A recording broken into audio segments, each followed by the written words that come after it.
Hello friends, ಎಲ್ಲರಿಗೂ ನಮಸ್ಕಾರ. ಎಲ್ಲರಿಗೂ ಶಿವರಾತ್ರಿ ಹಬ್ಬದ ಶುಭಾಶಯಗಳು ಅಂತ ಹೇಳ್ತಾ, ಎಲ್ಲರಿಗೂ ಆ ಶಿವ ಒಳ್ಳೇದು ಮಾಡಲಿ ಅಂತ ಕೇಳ್ಕೊಳ್ತಾ ಈ ದಿನಚರಿಯನ್ನು ಶುರು ಮಾಡ್ತೀನಿ ಸ್ನೇಹಿತರೆ. ಸೊ ನೀವು ತಮ್ಮನೇಲಿ ಆಲ್ರೆಡಿ ನೋಡಿರ್ತೀರ, ನಾನೊಬ್ಬ ಓನರ್ ಆಗಿದ್ದೆ. ಒಂದು 15 ಲಕ್ಷ ನಾನು ಕಳ್ಕೊಂಡು ಇವತ್ತು ಡ್ರೈವರ್ ಆಗಿದ್ದೀನಿ. ನನ್ನ ಕಷ್ಟದ ಸಮಯದಲ್ಲಿ ನಾನು ಯಾರು ನಂಬಲಿಲ್ಲ, ನನ್ನವರೇ ನಂಗೆ ಮೋಸ ಮಾಡಿದ್ರು. ಅದರಲ್ಲೂ ಸ್ವಂತ ಅಣ್ಣ ಅನ್ನಿಸ್ಕೊಂಡವನು ತುಂಬ ಮೋಸ ಮಾಡ್ದ. ಆದರೆ ಆ ಟೈಮಲ್ಲಿ 4 ವರ್ಷ ಇಷ್ಟಪಟ್ಟು ಮದುವೆ ಆಗಬೇಕು ಅಂತ ಅಂದ್ಕೊಂಡಿದ್ದು ನಾನು ಮತ್ತು ನನ್ನ ಹುಡುಗಿ. ನನಗೋಸ್ಕರ ಅವಳು ಮನೇಲಿ ಫೇಸ್ ಮಾಡಿ ಎಲ್ಲ ಆಗಿ ಕೊನೆಗೆ ಮದುವೆ ಆದ್ವಿ. ಸೊ ಈಗ ಜೀವನ ಮಾಡೋಕ್ಕೆ ಏನಾದ್ರು ಮಾಡಬೇಕಲ್ವ. ಸೊ ಹಾಗಾಗಿ ಅವ್ರ ಟೀಚರು, ನನ್ನ ಡ್ರೈವರು, ಜೀವನ ಸಾಗ್ತಾ ಇದೆ.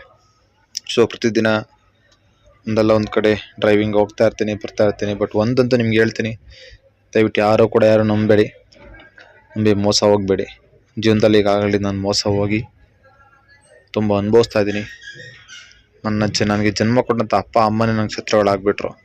ಸೊ ಯಾಕೆ ಶತ್ರುಗಳಾದರು ಅಂತ ನಾನು ಮುಂದಿನ ಒಂದು ವೀಡಿಯೋದಲ್ಲಿ ತಿಳಿಸ್ತೀನಿ ಸ್ನೇಹಿತರೆ. ಈ ವಿಡಿಯೋ ನಿಮಗೆ ಸ್ವಲ್ಪ ಓವರ್ ಅಂತ ಅನಿಸ್ಬೋದು, ಯಾಕೆಂದರೆ ಏನಪ್ಪ ಅಪ್ಪ ಅಮ್ಮನೇ ಶತ್ರು ಅಂತ ಹೇಳ್ತಾ ಇದ್ದಾರೆ ಅವರು ಅಂತ. ಆ ಥರ ಜೀವನದಲ್ಲಿ ನನಗೆ ಶತ್ರುಗಳಾಗಿದ್ದಾರೆ. ನನ್ನ ಸ್ವಂತ ಅಣ್ಣ ಕೂಡ ನನಗೆ ಶತ್ರುನೇ ಆಗಿದ್ದಾನೆ. ನೀವು ನಂಬ್ತಿರೋ ಬಿಡ್ತಿರೋ, ನನ್ನ ಮದುವೆಗೂ ಕೂಡ ನಮ್ಮ ಅಣ್ಣ ಬಂದಿಲ್ಲ. ಸೊ ಅಷ್ಟು ಒಂದು ಅನಾಥ ಭಾವನೆಯಲ್ಲಿ ನಾನು ಮದುವೆ ಆಗಿದ್ದು. ಬಟ್ ಈಗ ನನಗೆ ಅಪ್ಪ ಅಮ್ಮ ಇಬ್ಬರೂ ಇಲ್ಲ. ನಮ್ಮ ಅಣ್ಣ ಕೂಡ ನನಗೆ ಒಂದಷ್ಟು ಫೈನಾನ್ಷಿಯಲಿ ಅಮೌಂಟ್ ವಿಚಾರದಲ್ಲಿ ಮೋಸ ಮಾಡ್ದ. ನನ್ನ ಮದುವೆ ಕೂಡ ಬಂದಿಲ್ಲ ಅವನು. ನನಗೆ ಅಪ್ಪ ಅಮ್ಮ ಇಲ್ಲ, ನನ್ನ ಕೈ ಹಿಡಿದಿರೋದ ಹೆಂಡತಿ. ಅಂದರೆ ನಾವು ಪ್ರೀತಿಸಿ ಮದುವೆ ಆಗಿದ್ದು 4 ವರ್ಷ. ನಾವು ಪ್ರೀತಿಸಿ ಮನೆಯಲ್ಲಿ ಒಪ್ಪಿಸೇ ಮದುವೆ ಆಗಬೇಕು ಅಂತ ಮನೇಲಿ ಒಪ್ಪಿಸಿ ಮದುವೆ ಆಗಿದ್ದು. ಜೊತೆಗೆ ಈ ಮದುವೆಗೆ ಅಡ್ಡ ಇದ್ದವರಂತ ನಮ್ಮ ಹೆಂಡತಿಯವರ ಮಾವಂದರು, ಅವರು ಕೂಡ ತುಂಬ ಈ ಮದುವೆ ನಿಲ್ಲಿಸ್ಬೇಕು ಅಂತ ತುಂಬ ಹೋರಾಟ ಮಾಡೋದು ಆಗಲಿಲ್ಲ. ಬಟ್ ನನ್ನ ಜೀವನದಲ್ಲಿ ನನ್ನ ಕೈ ಹಿಡಿದಂಥ ಹೆಂಡತಿ ನನ್ನ ದೇವರು ಅಂತ ಭಾವಿಸ್ಬೇಕು. ಯಾಕೆಂದರೆ ನಂಗೆ ತಾಯಿ ಪ್ರೀತಿ ಕೊಟ್ಟಂಥವಳು. ನನ್ನನ್ನು ನಂಬಿ ಅವ್ರ ಮನೇಲಿ ಎಷ್ಟೇ ಕಷ್ಟ ಆದ್ರೂ ವಾದ ಮಾಡಿ ಒಪ್ಪಿಸಿ ನನ್ನ ಕೈ ಹಿಡಿದ್ಲು. ಇನ್ನೊಂದು ತಿಂಗಳಲ್ಲಿ ನಾವು ಕೂಡ ಅಪ್ಪ ಆಗ್ತಾ ಇದ್ದೀನಿ. ಅವರು ಟೀಚರ್ ಕೆಲಸ ಬಿಟ್ಟು ಆರಾಮ ಮನೇಲಿದ್ದಾರೆ. ಯಾರು ಎಷ್ಟೇನು ಮೋಸ ಮಾಡಿದ್ರು ದುಡಿಬೇಕು, ದೊಡ್ಡದು ಸಾಲ ತೀರಿಸಬೇಕು. ಜೊತೆಗೆ ನಾನು ಅಂದ್ಕೊಂಡಿರೋ ಅಷ್ಟೊಂದು ಚಿಕ್ಕ ಮನೇನ ಕಟ್ಕೊಳ್ಬೇಕು. ನಾನು, ನನ್ನ ಹೆಂಡತಿ, ನನ್ನ ಮಗು ಖುಷಿಯಾಗಿದ್ದರೆ ಅದೊಂದು ದೊಡ್ಡ ಸಾಧನೆ. ಯಾರನ್ನೂ ನಂಬೇಡಿ, ದಯವಿಟ್ಟು ಯಾರೂ ನಂಬೇಡಿ. ಎಲ್ಲ ನಿಮಗೆ ತುಪ್ಪ ತೋರಿಸಿ ಕೊನೆಗೆ ಮೋಸ ಮಾಡ್ತಾರೆ. ಇವತ್ತು ನನ್ನ ಬಗ್ಗೆ ತುಂಬ ಜನ ಕೆಟ್ಟದಾಗಿ ಮಾತಾಡ್ತಾರೆ. ಸೊ ಅದಕ್ಕೆ ನಾನು ತಲೆ ಕೆಡಿಸ್ಕೊಳ್ಳಲ್ಲ. ಇದು ನನ್ನ ಇಂಟ್ರೊಡಕ್ಷನ್ ಆಗಿರ್ಬೋದು. ಬಟ್ ನಾನು ಯಾವ ಊರು ಏನು ಎತ್ತ ಅಂತ ಒಂದನ್ನು ತಿಳಿಸ್ತೀನಿ. ಈಗ ನಾನು ಡ್ರೈವಿಂಗ್ ಹೋಗ್ತಾ ಇದ್ದೀನಿ, ಎಲ್ಲಿ ಡ್ರೈವಿಂಗು ಏನು ಎತ್ತ ಅದು ನಿಮ್ಗೆ ಮುಂದಿನ ಒಂದು ವೀಡಿಯೋಗಳು ತಿಳಿಸ್ತಾ ಹೋಗ್ತೀನಿ. ಏನಕ್ಕೆ ಈ ವಿಡಿಯೋ ಮಾಡ್ತಿದ್ದೀನಿ ಅಂದರೆ, ನಾನು ಕಲ್ತಂಥ ಒಂದು ಪಾಠಗಳನ್ನ ಜೀವನದಲ್ಲಿ ನೀವು ದಯವಿಟ್ಟು ಕಲೀರಿ. ನಾನೊಂದು ಬೆಂದು ಈಗ ಕೊನೆಗೆ ಕಳ್ತನ ಸುಳ್ತನ ಮಾಡಿ ಅಂತೂ ಸಂಪಾದನೆ ಮಾಡೋಕ್ಕಾಗಲ್ಲ. ನಿಯತ್ತಾಗಿ ದುಡಿಬೇಕು. ನಾನು ಕೂಡ ಸ್ವಂತ ಬಿಸ್ನೆಸ್ ಮಾಡ್ತಾ ಇದ್ದೆ. ಮಾಡಿ ಎಲ್ಲ ಚೆನ್ನಾಗಿ ನಡೀತಾ ಇತ್ತು.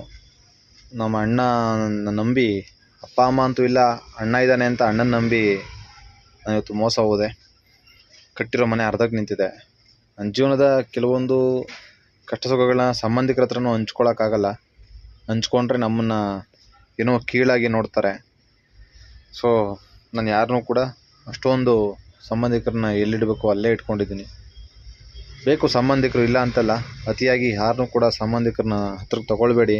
ನಮ್ಮ ಬಗ್ಗೆ ನಮ್ಮ ಹಿಂದೆ ಅಪಪ್ರಚಾರವನ್ನು ಮಾಡಿ ನಮಗೆ ಯಾರೂ ಕೂಡ ಸಪೋರ್ಟ್ ಮಾಡದಿರೋ ಥರ ಮಾತಾಡ್ತಾರೆ. ಇವತ್ತು ನಾನೇನೇ ಇದ್ರೂ ನನಗೆ ನನ್ನ ಹೆಂಡ್ತಿ, ನನ್ನ ಹೆಂಡ್ತಿಗೆ ನಾನು, ಇದೇ ನಮ್ಮ ಜೀವನ ಆಗಿದೆ. ಸೊ ದೇವರು, ನನ್ನ ಮಗನೋ ಮಗಳೋ ಇನ್ನೊಂದು ತಿಂಗಳಲ್ಲಿ ಮಿಸಸ್ ಡೆಲಿವರಿ ಆದಮೇಲೆ ಈ ಕಷ್ಟಗಳು ಹೋಗುತ್ತಾ ನೋಡೋಣ. ದೇವರಿದ್ದಾನೆ ಅಂತ ದೇವ್ರ ಮೇಲೆ ಭಾರ ಹಾಕಿ ನಾವು ಜೀವನ ಮಾಡ್ತೀವಿ. ಇನ್ನು ಮುಂದೆ ನನ್ನ ಒಂದು ದಿನಚರಿ, ನನ್ನೊಂದು ಕಷ್ಟ ಸುಖಗಳನ್ನ ಹಂಚ್ಕೊಳ್ತಾ ಹೋಗ್ತೀನಿ. ಯಾಕೆಂದರೆ ನಾನೊಬ್ಬ ಅನಾಥ. ಈ ಒಂದು ಪ್ಲ್ಯಾಟ್ಫಾರ್ಮ್ ಬಿಟ್ಟರೆ ಬೇರೆ ಎಲ್ಲೂ ನನಗೆ ಜಾಗ ಇಲ್ಲ ನನ್ನ ಕಷ್ಟ ಸುಖಗಳನ್ನ ಹೇಳ್ಕೊಳ್ಳೋಕ್ಕೆ. ಸೊ ನಾನು ನಿಮ್ಮ ಮಂಡ್ಯ ಹುಡುಗ, ಒಬ್ಬ ಕನ್ನಡಿಗ. ನಿಮ್ಮ ಅನಿಸಿಕೆ ಅಭಿಪ್ರಾಯಗಳನ್ನ ತಿಳಿಸಿ. ನಿಮ್ಮ ಸಪೋರ್ಟ್ ಹೀಗೆ ಇರಲಿ. ಈ ಬಡ ಜೀವವನ್ನು ನೀವು ಸಪೋರ್ಟ್ ಮಾಡಿ, ಬೆಂಬಲಿಸಿ, ಅಷ್ಟು ಲೈಕ್ ಮಾಡಿ, ನಿಮ್ಮ ಕಮೆಂಟ್ಗಳನ್ನ ಕಮೆಂಟ್ ಮಾಡಿ, ಸಬ್ಸ್ಕ್ರೈಬ್ ಮಾಡಿ ಅಂತ ಹೇಳ್ತಾ, ದಯವಿಟ್ಟು ಯಾರು ನಂಬಿ ಜೀವನ ಮಾಡಿಬಿಡಿ, ನಿಮ್ಮನ್ನು ನಂಬಿ ನೀವು ಜೀವನ ಮಾಡಿ ಅಂತ ಹೇಳ್ತಾ ಈ ಒಂದು ವಿಡಿಯೋಗೆ ನಾನಂತೂ ವಿದಾಯವನ್ನು ಹೇಳ್ತೀನಿ. ಮುಂದಿನ ವಿಡಿಯೋದಲ್ಲಿ ನಾನು ಏನು ಕೆಲಸ ಮಾಡ್ತೀನಿ, ನಮ್ಮ ಅಪ್ಪ ಅಮ್ಮ ಯಾಕೆ ಸತ್ರೋದ್ರು ಅಂತ ನಾನು ತಿಳಿಸ್ತೀನಿ. ಒಳ್ಳೆಯದಾಗಲಿ ಸ್ನೇಹಿತರೆ.